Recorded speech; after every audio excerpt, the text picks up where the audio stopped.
Praise the Lord, जय मसीह की सभी को। कैसे हैं आप सभी लोग? मैं उम्मीद करता हूं कि परमेश्वर के द्वारा आप लोग कुशल से होंगे और अच्छे से होंगे। आइए हम वचन की ओर चलते हैं।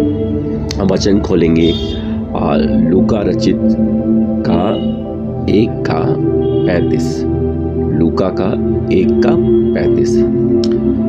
और स्वर्गदूत ने उसको उत्तर दिया, पवित्र आत्मा तुझ पर उतरेगा और परम प्रधान की सामर्थ तुझ पर छाया करेगी, इसीलिए वह पवित्र जो उत्पन्न होने वाला है परमेश्वर का पुत्र कहलाएगा।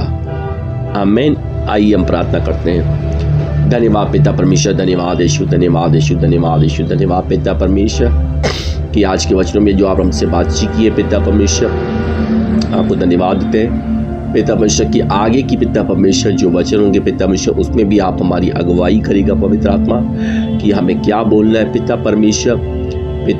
ज़बान चाहे मेरी हो पिता परमेश्वर, लेकिन शब्द आपकी ओर से होने पाए पिता परमेश्वर, हे परम पिता परमेश्वर। और ऐसे शब्द ना होने पाए पिता परमेश्वर जो किसी को दुखित करने पाए पिता परमेश्वर। लोगों के हृदयों में पिता परमेश्वर जो भी कड़वाहट है उस कड़वाहट को निकालने वाले होने पाए पिता परमेश्वर, लोगों के हृदय को बदलने वाले होने पाए पिता परमेश्वर। पवित्र आत्मा आप उससे बातचीत करेगा पिता परमेश्वर। इसमें मेरी कोई महिमा न होने पाए पिता परमेश्वर, बस आपकी महिमा होने पाए पिता परमेश्वर।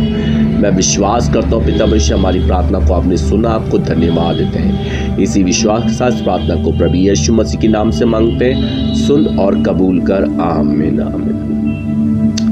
तो मेरे प्रियो, वचन से तो वैसे आप समझ ही गए होंगे, और मैंने ये डिलीवर भी अगर जो किया है ये वचन, यानी कि जो अपलोड किया है वो 24 तारीख को किया है, तो इससे भी आप समझ ही गए होंगे कि ये किससे रिलेटिव वचन है। जाहिर सी बात है कि क्रिसमस से है ज़रूर, लेकिन आज मैं कुछ आप लोग से बात कहना चाहता हूँ। क्रिसमस को बहुत से लोगों ने कुछ और ही मीनिंग बना के रख दिया है, ठीक है। अगर यीशु मसीह के जन्म के टाइम से लेके देख लें, और यीशु मसीह जब पहली बार जब मंदिर में खड़े होकर जब तो उस टाइम पे भी प्रभु जो पहला बार जब प्रचार कर रहे थे तो वो यही चीज़ समझाते हैं कि कंगालों को, लाचारों को, इस तरह के लोगों को सुसमाचार सुनाने के लिए भेजा है।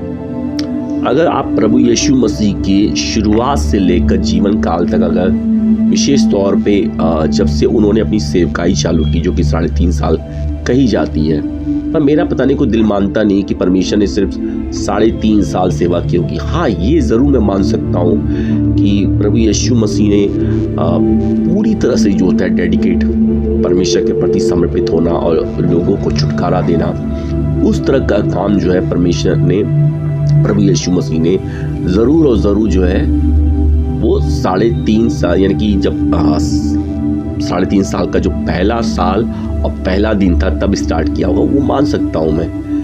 लेकिन अगर देखा जाए तो जो पवित्र आत्मा से भरा हुआ है, जो क्योंकि यीशु मसीह के सामने जब कुछ गलत होता होगा तो हो सकता है, क्योंकि यीशु मसीह जब भी किसी को चंगा करते थे तो यही कहते थे किसी को बताना मत, ठीक है। या ये भी हो सकता है कि वो इस तरीके से ठीक करते होंगे या किसी को पता नहीं चलता, हो सकता है। मेरी इस बात से बहुत लोग एग्री ना करें, पर मेरा ये क्या दिल मानने को तैयार नहीं है कि साक्षात्कार खुदा अगर साथ हो पृथ्वी पर और उसके सामने कुछ भी गलत हो रहा है, कोई बीमार है, कोई क्या है, और वो उसको उस समय छुटकारा ना दे या उसकी मदद न करता हो। अगर आप एक जगह वचन में भी आप देखेंगे, अगर जब वो एक शादी में गए होते हैं जहाँ पे कहा जाता है कि यीशु मसीह का वो पहला चमत्कार था,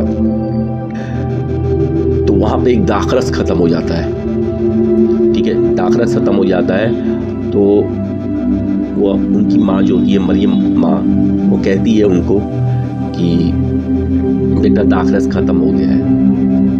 तो अपनी माँ को एक तरह से कहा जाए शायद शांत स्वभाव में, कि मतलब परमेश्वर तो किसी को, मतलब माँ को तो डांट नहीं सकते हैं, लेकिन फिर भी उनके टोन से आप देखो तो यही पता चलता है, हे स्त्री तुझे मुझसे क्या, मेरा समय अभी नहीं आया है। तो पहले वो मना करते हैं कि नहीं, ये काम मैं नहीं करने वाला हूँ। क्योंकि मेरा टाइम अभी नहीं है। और जस्ट उसके कुछ ही क्षण बाद वो बाकायदा उस काम को करते हैं, बाकायदा उस काम को खुद करते हैं और उस पानी को जो है वो दाखरस में बदल देते हैं। तो कहने का मेरा मतलब है कि परमेश्वर जो है कभी कभी, हाँ वो एक सब बात और है कि हर चीज का एक समय, ये बात बाइबल में लिखा है, लेकिन हो सकता है परमेश्वर ने उस समय लोगों की शारीरिक तौर पे हेल्प की होगी, पवित्र आत्मा के सामर्थ्य के द्वारा उन्होंने वैसी हेल्प न की हो। मेरे कहने का मेरा मतलब है कि हम्बलनेस, मेरी बात को आप समझिए, हम्बलनेस, क्योंकि खुदा खुद अगर उतरा है तो वो किसी की हेल्प न करता हो। वो ठीक है कि लोगों को उस टाइम वो चंगे नहीं करते होंगे, वो ठीक है कि शायद उस टाइम उन्होंने 30 साल की उम्र तक उन्होंने लोगों को जिंदा नहीं किया होगा, वो ठीक है, सब बातें मानता हूं मैं, लेकिन जो उनसे शारीरिक तौर पे जो हो सकता था, क्या आप लोग को लगता है कि परमेश्वर ने नहीं किया होगा? डेफिनेटली किया होगा। क्यों किया होगा? आप बाइबल को अगर गौर से पढ़ें तो यीशु मसीह की थिंकिंग वहीं पे पता चल जाती है। जैसे यीशु मसीह एक जगह जब जा रहे होते हैं तो जो क्या बोलते हैं, ब्याज के पैसे जो लेते हैं, और वो ब्याज के पैसे किसी से ले रहा होता है कोई ब्याज लेने वाला, तो वो कहता है उसको कि बस इतने ही हैं और नहीं थे, तो कहता है बस इतने ही है। तो उसको तब यीशु मसीह उसको डांटते हैं कि हाय है तुम पर जो तुम लोगों से लेते हो, दो तो तुम्हें दिया जाएगा, दो। अगर किसी को कोई चीज दे दी है तो इसे लेने की कामना मत करो। हाँ बिल्कुल, मैं इसमें पैसे की बात को भी जोड़ के चलूंगा। अगर आप लोग ये सोच रहे हो कि भैया पैसा कौन छोड़ देता है भैया, तो मैं ये चीज बता दूं कि बिल्कुल यीशु मसीह का अगर देखिए आप हृदय अगर देखिए अगर, तो विभिन्न जगहों पे विभिन्न जगहों पर कंगालों के लिए, लाचारों के लिए उनके हृदय में इतना तरस था, इतना दया था। और ये चीज तभी होती है जब पूरे जीवन काल में जब हम उस चीज को जब अपनी आंखों के सामने देखते हैं, दर्द देखते हैं, तकलीफ देते हैं, और जब उस चीज को हम चाहते तो हैं करना पर नहीं कर पाते, लेकिन जितना हो पाता है हम करते हैं। इसीलिए यीशु मसीह का में लोगों को भी प्रोत्साहित करते थे कि आप मदद करो। इसीलिए एक बहुत बड़ा अमीर आदमी यीशु मसीह के पास आता है, वो कहता है कि अनंत जीवन पाने के लिए मैं क्या करूं? तो पहले तो प्रभु यीशु उसको वचन के बारे में बोलते हैं कि अनंत जीवन पाने के लिए तुमको पता ही है कि क्या कर सकते हो। जो 10 आज्ञा है उन 10 आज्ञाओं को मानो। वो कहते हैं मैं बचपन से ही सारी चीजें करता आया हूँ। अच्छी बात है भैया। मेन पॉइंट जब यीशु मसीह बोलते हैं उसकी हवा गायब हो जाती है। तो यीशु मसीह उसको यही कहते हैं कि अपना सारा धन बेच कर कंगालों बांट दो। कंगालों के लिए क्यों बोलते हैं यीशु मसीह? क्योंकि जो कंगाल लोग होते हैं ना, और कंगाल में यहाँ पे 2 लोगों के बारे में बताना चाहूंगा। यहाँ कंगालों के लिए मैं 2 तरह के लोगों के बारे में बताना चाहूंगा। एक जो होते हैं जो हृदय से कंगाल होते हैं, लाचार होते हैं, मतलब कहने का मेरा मतलब है कि शायद उनके हृदय में प्यार नहीं होता है, इसको भी कंगाल कहा जाएगा। जो चोट खाए होते हैं उसको भी कंगाल कहेंगे। और एक जो शारीरिक तौर पे हमें बाहर से जो होते हैं, जो लाचार होते हैं, जो भीख मांगने पे मजबूर होते हैं। तो जो हृदय के कंगालों के बारे में मैं आपको समझाना चाह रहा हूं, उसको आप एक ही तरह से उनको आप तसल्ली दे सकते हो, एक ही चीज से, वो है आप अपनी तसल्ली भरी बातों से। तसल्ली भरी बातों से नीति वचन में इसके बारे में स्पष्ट लिखा है, स्पष्ट लिखा है। आपकी मीठी तसल्ली भरी बातें ना लोगों के अंदर एक जान भर देती है। कोई इंसान अगर ये बोले ना कि मैं जीना नहीं चाहता हूं, मैं मरना चाहता हूं, आप उसके बाद जाइए उसको मोटिवेट की 4 बातें बोल दीजिए। और अगर परमेश्वर के वचन से जुड़ी हुई बातें हो फिर तो क्या ही कहना, फिर तो क्या ही कहना। देखिए उसके अंदर का चेहरा दिखेगा कैसे बदल जाएगा। डीजेस दिनाकरण जो थे वो भी अपना एक बार ऐसे ही जीवन शायद समाप्त करने के बारे में सोचते थे, तब वो उनके अंकल मिले और उन्होंने अंकल को अपनी प्रॉब्लम बताई। तो उनको उनके अंकल जो थे टीचर्स दिनाकरन के, उन्होंने प्रभु यीशु मसीह के बारे में उनको बताया कि अपना जीवन बेटा उसको समर्पित कर दो, फिर देखो तुम्हारे कैसे रास्ते खुलते हैं, फिर देखो कैसे। तो जो उसका माइंड सेटअप था सुसाइड का, वो सुसाइड से डाइवर्ट होकर कहाँ शिफ्ट हो जाता है? जीवन में। जीवन में आज क्रिसमस है, मतलब ऐसे तो है कल, लेकिन बहुत लोग आज भी मना रहे हैं, मुझे पता है। तो ये चीज याद रखिए कि अगर आप ये सोच के क्रिसमस मना रहे कि आज के दिन प्रभु यीशु मसीह पैदा हुए थे, बहुत लोग को ये बहस होती है कि आज पैदा नहीं हुए थे, कि ये कैसे मान लेंगे, वो तो फिजूल की बकवास बातें हैं। उस बातों पे मैं ज़्यादा डिस्कस भी नहीं करना चाहूँगा। जिसको लगता है 24 को मनाना है, भैया तुम 24 को मना लो। जिसको 25 को लगता है 25 को मना लो। तुमको लगता है 1 जनवरी को है तो 1 जनवरी को मना लो। उसमें ज़्यादा इतना माथापच्ची करने की ज़रूरत क्या है भैया? ठीक है, कभी तो वो आए थे, ये तो फैक्ट है ना, ये तो बाइबल में लिखा है ना, तो बस हो गया। अब उसके पीछे क्यों पढ़ो कि डेट नहीं लिखी है, डेट नहीं लिखी है। लेकिन मैं एक एग्जाम्पल दे रहा हूँ, डेट का करना क्या है यार? मनुष्य के रूप में पैदा हुआ ये काफ़ी नहीं है, ये मोस्ट इम्पॉर्टेंट है।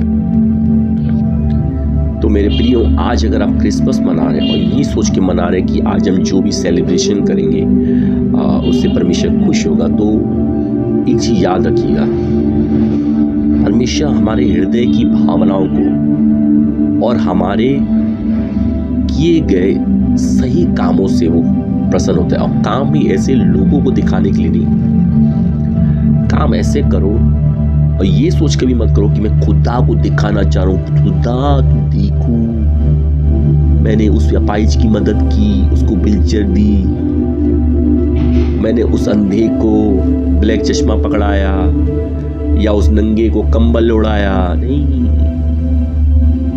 हृदय से ये सोच के करो, वो मेरा भाई है, वो मेरी बहन है, वो लंगड़ा जो है जिसके पास व्हीलचेयर नहीं है, ये सोच के उसको डोनेट करो कि मैं अपने भाई को दे रहा हूँ। और डोनेट का तो दिमाग में लाना ही मत। कोई नंगा है अगर तो उसे ये सोच के उड़ाओ कि ये मेरे माता पिता समान है। तो आप कोई भी काम करो वो दिखावे के लिए मत करो, ना तो इंसान को दिखाने के लिए और ना इस लालच में कि खुदावन देखेगा तो मुझसे खुश हो जाएगा, क्योंकि खुदावन दिखावटी चीज से कभी प्रसन्न नहीं होता है, कभी प्रसन्न नहीं होता है। मैं बहुत से लोगों को देखता हूँ मसीहत में आने के बाद जो बैप्टिज्म भी लिए होते हैं, उपवास भी रखते हैं, बराबर चर्च भी जा रहे होते हैं, सब कुछ चल रहा होता है, लेकिन वही क्रोध, वही एंगरनेस कूट कूट के उनके अंदर भरा रहता है, कूट कूट के भरा होता है। उनके घर का कोई व्यक्ति अगर बीमार पड़ जाए तो उसको ऐसे ट्रीट किया जाता है, उनके लिए ऐसे शब्दों का उपयोग किया जाता है कि जो बीमार है वो खुद और सोचता है कि यार काश ये बीमारी मेरी मौत का कारण बन जाए तो ज़्यादा अच्छा होगा, ज़्यादा अच्छा होगा। आप लोगों को वो वचन याद है? यीशु मसीह ने एक जगह क्या कहा था? मैं भूखा था, मैं प्यासा था, मैं नंगा था, मैं बेघर था, और तुम लोगों ने में से किसी ने भी मुझे ये सारी हेल्प में से किसी एक भी हेल्प मेरी नहीं की। जो भी यीशु मसीह को चाहने वाले होते हैं वो हैरानी से पूछते हैं कि प्रभु ये तो इम्पॉसिबल बात है, भला हम कैसे ऐसा कर सकते हैं? कब हमने आपके साथ ऐसा किया? तब परमेश्वर को समझाता है कि इन चीजों में से जिनको भी इस तरह की चीजों की जरूरत थी, जब आपने किसी की हेल्प नहीं की तो यूं समझ लो कि वो तुमने मेरी हेल्प नहीं की। परमेश्वर का एक ही वचन ना 100 बार 100 तरीके से बात करता है, 100 बार 100 तरीके से। ये वचन जो है आज क्रिसमस के दिन पे विशेष तौर पे लागू होता है। लोग गए होंगे कम रेस्टोरेंटों में खाने, घरों में कम बढ़िया से चिकन मटन बन रहा होगा। ज़्यादा तो मैंने देखा है कि जो मरी हुई कलीसिया के लोग होते हैं, आजकल मेरा मरी हुई कलीसिया के ऊपर कुछ ज़्यादा ही चल रहा है। मरी हुई कलीसिया के लोग जो होते हैं वो लोगों को खुश करने के लिए खाने पीने की चीज़ें बनवाते हैं, विशेष तौर पर चिकन वगैरह। मैं भी जब किसी मरी हुई कलीसिया में रहता था तो वहाँ के पासवान को मैंने इस तरह का एडवाइस की थी कि आपको नहीं लगता है पास्टर कि ये इतने करीबन 10,000 का लमसम खर्चा होता है, अगर वो 10,000 की हम कंबल लोगों में बांट दें, सर्दी का समय होता है, कितनों को राहत मिलेगी। या खाने की हमें किट बांट दें हम लोग राशन की, तो कितनों को लाभ देगा। वो खाली सर हिला के हाँ में सर हिला देते थे बस, करते कुछ नहीं थे। और यही चीज आज भी बहुत सी मरी कलीसियाओं में चलता है, लोगों को खुश करने के पीछे लगे रहते हैं। तो ये चीज याद रखिए। बहुत से लोग क्रिसमस वाले दिन अपने नौकरों को, न्यूज़पेपर वाले को, दूध वाले को, या जो टॉयलेट साफ करने आती है उसको, झाड़ू पोछा करने वाली, बर्तन धोने वाली, इन तरह के लोगों को देते हैं गिफ्ट। वो ठीक है, लेकिन ये जिनको आप जान रहे हो उनको आप हेल्प कर रहे हो, और उनको करना भी चाहिए। मजा तो तब उसमें है ना भैया कि जिसको हम जानते ही नहीं है। सड़क किनारे कोई ऐसा भूखा नंगा बैठा हुआ है, अगर कुछ और ऐसे अगर तुम एक बिस्किट का पैकेट भी दे दो तो कितना अच्छा होगा। दूसरा चीज, एक विशेष बात मैं बताना चाहूंगा। आज के क्रिसमस के दिन बहुत लोग खाली एंजॉय में इतना खो जाते हैं, इतना खो जाते हैं। यही वचन जो मैं कह रहा था कि नंगा था मैं भूखा था, जब आप स्वर्ग में जाएंगे ना, जो अपने माता पिता का, अपने भाई का, जो भी आपके घर में बीमार रहा होगा, हो सकता है आपके माता पिता बीमार रहे हो, आपके दादा दादी बीमार रहे हो, आपके भाई बीमार रहा होगा, भाई बहन बीमार रही हो, आपकी पत्नी बीमार रही हो, आपका पति बीमार रहा हो, या आपके बच्चे बीमार रहे हो, और जब बीमारी में आपने उनको कड़वे शब्दों का जो इस्तेमाल किया कि तू तो मेरे लिए आफत बन गया है, कब तुझसे छुटकारा मिलेगा, या तो ठीक हो जाए या तो मर जाए, जैसे आयु की बीवी ने कहा था। आयु की बीवी ने क्या कहा था? वो भी परेशान हो गई थी। वो जिससे हम प्यार करते हैं वो कभी परेशान नहीं होते, वो इसे अपना फर्ज मानते हैं, क्योंकि परमेश्वर ने जो हमारे लिए वाइफ क्रिएट की, जो परमेश्वर की ओर से हमारे लिए वाइफ है, वो कभी इस चीज को कुड़कुड़ाएगी नहीं है। मर जाना पसंद करेगी, चाहे उसका शरीर बिल्कुल साथ नहीं दे रहा होगा, लेकिन कभी नहीं बोलेगी, वो कभी नहीं बोलेगी। पर मेरे कहने का मतलब ये नहीं कि मैं उन हस्बैंडों को इस चीज का बढ़ावा दे रहा हूं कि आप बस पथार के लेटे ही रहो। अगर आप में थोड़ी भी शक्ति है, खासतौर पे आप शारीरिक तौर पे सक्षम है, थोड़ा बहुत ही कम से कम हेल्प करिए। लेकिन अगर जो विकलांगता से जूझ रहे हो सकता है कि कोई आंखों से अंधा हो सकता है, कानों से बहरा हो सकता है, गूंगा हो, पैरों से विकलांग हो, हाथों से विकलांग हो, या हो सकता है किसी को पहले ठीक था लेकिन अब लकवा आ गया है, तो कई बार बेड पे उसका सब कुछ हो जाता है, आप समझ जाओगे। तो वो सब सेवा करना, तो उस कंडीशन में उसको कुड़कुड़ाना, बड़बड़ाना, तो पता है यीशु मसीह आपसे क्या कहेंगे? जब न्याय होगा ना, तब भी परमेश्वर आपसे यही सवाल पूछेगा। मैं अंधा था, मैं गूंगा था, मैं बहरा था, मैं विकलांग था, मैं लकवाग्रस्त बेड पे था, पर तुमने मेरी सेवा दिल से न की, दिल से न की। उस टाइम पे भी यही हैरानी से पूछते रहना परमेश्वर से, प्रभु हमने ये कब किया, कब किया? तो मेरे प्रियो, क्रिसमस में आप जा रहे हैं अगर बाहर, पहले घर में कोई बीमार है तो या तो कोशिश करिए कि उसको भी अपने साथ लेके जाइए। अगर वो नहीं चलना चाह रहे कोई बात नहीं, कम से कम अपने चेहरे पे भी और उसके चेहरे पे भी मुस्कान तो बना के जाइए। मैं मैक्सिमम लोगों के घरों में देखता हूं कि तैयारी के चक्कर में कई बार क्या होता है कि और लड़ाई झगड़े होने लगते हैं। तुम्हारी वजह से देखो मुझे लेट हो गया, तुम्हारी वजह से मुझे ऐसा हो गया, तुम्हारी वजह से मेरा कम वहाँ चर्च छूट जाएगा।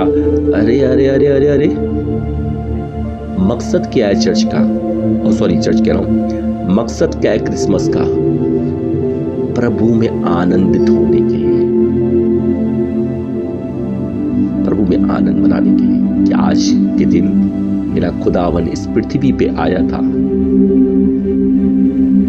आनंद मनाना है। तुम लेट हो गए, मैं लेट हो गई, क्या फायदा है? अब लेट जब हो चुके हैं तो उस पे एक दूसरे को कुड़कुड़ा के या उल्टे फुल्टे अल्फाजों को बोल के क्या समय वापस चला जाएगा? नहीं ना। फोकस क्या होना चाहिए? आगे की तरफ। काम सारा कंप्लीट हो गया है ना, तो करो आगे। ये चीज है, अपने घर में कोई भी बीमार है उसको खुशी दे के जाइए। और मेरे अगर कोई अपने मेरे इस वीडियो को देख रहे हैं तो प्लीज मुझे खुश करने की जरूरत नहीं है, मुझे खुश करने की जरूरत नहीं है, क्योंकि कोई सी मैसेज के बाद अगर आप समझो और उसके बाद कुछ पल के लिए आप मेरे साथ सही चलो और फिर बाद में वैसे ही हो जाओ, तो बेहतर है कि प्लीज मेरी स्माइल की तो आप टेंशन मत लेना, क्योंकि खुदावन ने मुझे वो ब्लेसिंग दी हुई है, वो ब्लेसिंग दी हुई है कि मैं हमेशा आनंदित रहता हूँ। पता है क्यों? आप लोगों को एक किस्सा बताना चाहूंगा। एक बार मेरी मम्मी जो है, जब मेरी मम्मी जीवित थी, अब तो प्रभु में सो गई है, तो वो छत से गिर पड़ी थी, छत से गिर पड़ी थी, उनका पाँव टूट गया था। उस समय मैं मसीह में नहीं था, सांसारिक था। खुदावन मुझे लंबे समय से यूज कर रहा है, चाहे मैं पुरानी दुनिया में था तब भी। मेरे भाई के चेहरे पे 12 बजे हुए, हम 3 भाई थे, अभी भी 2 भाई जीवित हैं, मतलब परमेश्वर को आशीष करे। उन दोनों भाइयों के चेहरे की हवाएं उड़े हुई हैं और मेरे चेहरे पे, जबकि मैं ऐसा भी कि 4-5 साल का हूं, नहीं 20-22 साल मेरी उम्र थी, और मेरे चेहरे पे एक लंबी सी स्माइल बनी पड़ी है। पता है क्यों? क्योंकि उस टाइम भी जिस दुनिया के परमेश्वर को मैं मानता था, हालांकि मैं उस दुनिया के परमेश्वर में भी चाहे जिनको मानता था, पर निगाहें मेरी आसमान की ओर जाती थी। तो यही होता है, जिसको खुदावन चूज करता है ना, उसको पता होता है कि इसको कम्युनिकेट कराने का कैसा तरीका है। तो मैं सीधे ऊपर देख के बोलता, प्रभु अब इसका पैर टूटा है, तो अब टूट गया है तो मैं रोता रहूं, मेरी मम्मी का पैर टूट गया, मेरी मम्मी का पैर टूट गया तो क्या करे? अब दुआ करो कि परमेश्वर उसके पैर को जल्दी चंगा करे। और आप विश्वास करोगे, मैं पुरानी दुनिया में था और आसमान की ओर देख के जब भी प्रार्थना करता था, तब भी परमेश्वर मेरी प्रार्थना सुनता था। अब मात्र मुश्किल से मेरी मम्मी 15 या 20 दिन ही मुश्किल से, या शायद मैं अभी भी ज्यादा बोल रहा हूँ क्योंकि बात बहुत पुरानी है, बहुत पुरानी बात है, तो बहुत पुरानी बात है ये, करीब मैं मान के चले 25-30 साल में भी हो गए हो, इतनी पुरानी बात है। तो कहने का मेरा मतलब है कि उस टाइम भी मैं परमेश्वर से प्रार्थना था कि मेरी मम्मी 15 से 20 दिन के अंदर खड़े होकर चलना सीख गई। उसके पैरों में प्लास्टर बंधा था, उसने प्लास्टर को फाड़ के फेंक दिया। बाकी जितना दिन वो ठीक नहीं हुई थी, प्लास्टर को फाड़ के फेंकने के बाद उतने दिन वो जैसे छोटे बच्चे चलते थे, घुटने के बल चलते हैं, वैसे चलती थी, वैसे ही चल के वो खाना बनाती थी। मैं ज्यादा वो लेता ही नहीं था। तो सोचो, मैं अपनी माँ से बहुत प्यार करता था, बहुत बेइंतहा प्यार करता था। शायद मैं उसको शब्दों में नहीं बता सकता हूँ, इतना प्यार करता था। तो सोचो, मेरी माँ जब छत से गिर पड़ी और मैं तब भी स्माइल कर रहा हूँ, तो अगर कोई ये मुझे खुश करने की पर्पस से मेरे चेहरे पे स्माइल लाने की कोशिश करे कि चलो आज क्रिसमस है तो इनके चेहरे पे स्माइल ला ही देता हूँ, आप पहले खुद को चेंज करो। बहुत से मसीह में ऐसे ही बताने की कोशिश कर रहा था स्टार्टिंग में कि सब कुछ करते हैं लेकिन उसके अंदर का वो लोग चेंज नहीं करते हैं। पता है क्या? उपवास कर रहे होते हैं, चर्च बराबर जा रहे होते हैं, सब कुछ कर रहे होते हैं। ये बिल्कुल समझ लो वैसा ही है कि एक बिस्किट का पैकेट है, ठीक है, एक बिस्किट का पैकेट है और वो मार्केट में वो बिस्किट चल नहीं रहा है, और उस बिस्किट का न चलने का सबसे बड़ा कारण जो है उसका बेस्वाद। लेकिन बिस्किट के ऑनर को, उसके मालिक को ये लगता है, जो बिस्किट का जो फैक्ट्री का मालिक होता है उसको ये लगता है, शायद लगता है इसके रैपर में कमी है, एक काम करते हैं इसका रैपर चेंज कर देते हैं और थोड़ी बढ़िया सी एडवर्टाइजमेंट कर देते हैं, कर देता है वो, ठीक है, सब कुछ वो बढ़िया कर लेता है, रैपर बढ़िया से चेंज कर लिया, सब कुछ कर लिया, मार्केटिंग बढ़िया कर ली। कुछ टाइम तक के लिए वो बिस्किट चल भी पड़ता है, कुछ टाइम के लिए, लेकिन जितने टाइम के लिए वो चलता है उतनी ही बुरी तरीके से वो धड़ाम होके नीचे गिर जाता है। पता है क्यों? कि लोगों को पता चलता है कि अरे यार, इस बिस्किट वाले ने क्या नाम है, रैपर तो चेंज कर लिया लेकिन स्वाद में फर्क नहीं लाया, स्वाद अब भी इसका वही का वही बेतुका है, बिल्कुल बेस्वाद है। तो रियल में उस ऑनर को, बिस्किट के ऑनर को करना क्या चाहिए था? जो बिस्किट को बनाने वाला जो फैक्ट्री का मालिक था उसको क्या करना चाहिए था? आप भी यही मान रहे होंगे ना कि उसको स्वाद पे ध्यान देना चाहिए था, स्वाद चेंज करना चाहिए था। हाँ ठीक है, ब्रांडिंग भी कर लेता, यही मैं कहना चाह रहा हूं। इंसान को सबसे पहले आप बाहरी पहनावा, बाहरी अपनी चमक दमक दिखाने के बजाय अपने आप को अंदर से आप बदलो, अंदर से बदलो, ठीक है। आपको पता है एक राहाब वेश्या थी, बाइबल में उसका जिक्र है, उसने कभी कोई उपवास नहीं रखा था, उसने कभी कुछ नहीं किया था, लेकिन वो इज़राइल के परमेश्वर के बारे में खाली सुनी थी, सुनी थी, और उतने भर के विश्वास से वो बचाई गई, बचाई गई। तो ये मायने नहीं रखता है, मैं ठीक है, उस उपवास का, प्रार्थना का, सब चीज का अपना एक महत्व है, वो जरूरी भी है हम मसीह लोगों के लिए, हर एक विश्वास के लिए। तो ये चीज याद रखिए, हम अगर इस गलत फहमी में है कि हम उपवास रख रहे हैं, हम बराबर चर्च जा रहे हैं, सब कुछ कर रहे हैं, और हमारी बहुत बड़ी गंदी आदत होती है कि हम अपने लोगों पे उंगली उठाते हैं। एक मिनट के चलो मैं मान भी लेता हूँ, आपके परिवार में कोई ऐसा है जो आपको नहीं समझ रहा है, महत्वपूर्ण ये है कि वो क्या कर रहा है उससे मायने नहीं रखते, आप क्या कर रहे हो उसको देखो, आप उसको देखो, आप